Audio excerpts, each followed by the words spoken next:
It used to be that you could find the foreman's pickup at any worksite by looking for the lone Sierra among a sea of Silverados. Local General Motors spokeswoman Stephanie Gentkin said last week, "That's changing. Starting with the 2019 model year, the Sierra will be much more than a shinier, souped-up Silverado. But, depending on the specific version, the Sierra won't necessarily be more expensive than a Silverado." General Motors is working really hard to differentiate the two truck brands. There's only a few common parts in the next generation as opposed to now. On Thursday, GM officials in Detroit will unveil the next generation GMC Sierra. Until then, the design and details are closely guarded. The Chevy Silverado debuted in January, and early reactions to the reworked Silverado have been positive. Motor Trend described the overall look as bolder and bigger. Consumer Reports described the 2019 Silverado's unveiling as arguably the most important event of this year's Detroit Auto Show. The national publications annually review cars and trucks. At least one stakeholder close to home was impressed. Holly Murphy, president of United Auto Workers Local 2209, which represents GM's local workers, said, "It's absolutely beautiful." Gentkin said, local GM employees are heavily invested in the two models' success. Although the trucks are built in 3 GM plants, the Allen County location is the lead assembly plant for this launch. That means you have to perform flawlessly, which is a great honor and says a lot about our employees. "We just have an incredibly experienced workforce that cares deeply about the customer." The local plant, which is one of Allen County's largest employers, has about 4,000 hourly and salaried workers on 3 shifts. The plant received the J.D. Power Gold Plant Quality Award last year for producing the highest-ranked automotive manufacturing quality in the Americas. J.D. Power Plant Quality Awards are based on defects and malfunctions. They exclude design-related problems. The Silverado's new design includes more interior, more cargo and more storage space, all bound to be popular with customers. Gentkin said about the Silverado, "This truck is tougher. From the customer standpoint, it has so much more of what they want." While revealing one of 2 new designs, GM isn't putting the trucks on car lots until very late summer. Pricing and fuel economy numbers haven't yet been released. GM sold 585,864 Silverados last year, a 1.9% increase from 2016, and 217,943 Sierras, a 1.7% decrease. The Silverado is the second best-selling vehicle in the country.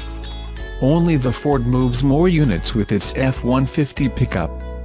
Overall, GM was the pickup sales leader for the 4th consecutive year, company officials said. The most popular GM pickup version is the Crew Cab, which boasts 4 full-sized doors. One change made locally with GM's $1.2 billion plant expansion is the ability to assemble crew cabs here. Gentkin said, previously, the local paint shop couldn't accommodate the longer vehicles. The 4th-generation Sierras and Silverados will start rolling down the assembly line in late summer. In the meantime, some vehicles will be assembled locally in practice runs that will be distributed to industry insiders. Local GM workers have had to work most Saturdays to build a stockpile of the current trucks because production will slow with the conversion. Even though people are tired, they're excited because they know the new models are the future of GM. We play a huge role in the future success of the company. Americans are buying more small crossover SUVs than ever before, and among the best sellers are the Honda CR-V and the Nissan Rogue. Both offer 5-passenger seating and a lot more cargo-carrying versatility compared to traditional family sedans. Both also achieve nearly 30 mpg in combined city and highway driving. and both start around $25,000. So, which is best for you? The CR-V and the Rogue are based on car-like platforms. The former is structurally based on the Civic, while the Rogue uses a light car design that underpins other Nissan models. Similarities continue underhood with 4-cylinder engines, continuously variable automatic transmissions and optional all-wheel drive. In both SUVs, luggage space behind the second row is nearly identical at just over 39 cubic feet. Although neither crossover is made for off-road, both offer almost 8 inches of ground clearance, which is enough to drive on most graded dirt roads without worrying about underbody damage. Both crossovers are also covered by 3-year/36,000-mile basic and 5-year/60,000-mile powertrain warranties. Since the basic specs for the Honda and Nissan are so similar, you might be inclined to just find the best deal and call it a day. But look closer and you'll find key differences that favor the CR-V first. Today's CR-V is newer. When Honda last redesigned the CR-V in 2017, it gave it a new turbocharged engine, improved handling, more rear seat legroom and a modernized interior. By comparison, today's Rogue has had only minor updates since its debut in 2014. Those include revised styling and added safety features but not the fundamental changes given to the CR-V. The CR-V's 184 horsepower engine packs a stronger punch than the Rogue's 170 horsepower engine. The CR-V even offers an optional turbo engine that yields 190 horsepower. The Rogue offers just one engine. The CR-V's power advantage doesn't hurt fuel economy either. It delivers an EPA estimated 28 mpg combined, 26 city/32 highway. The Rogue is incrementally better at 29 mpg combined, 26 city/33 highway. The CR-V can also tow up to 1,500 pounds, enough to pull a couple of water toys or dirt bikes by trailer. The Rogue, with its 1,102-pound rating, will struggle to do the same. Inside, the CR-V also offers more passenger space and an added 2.5 inches of rear legroom. The Rogue compensates with slightly more front passenger legroom, 1.7 inches, but if you often carry adults in the back seat or install rear-facing child safety seats, they'll be glad you chose the CR-V. And the CR-V's 76 cubic feet of maximum cargo space is 6 cubic feet larger than the Rogue's.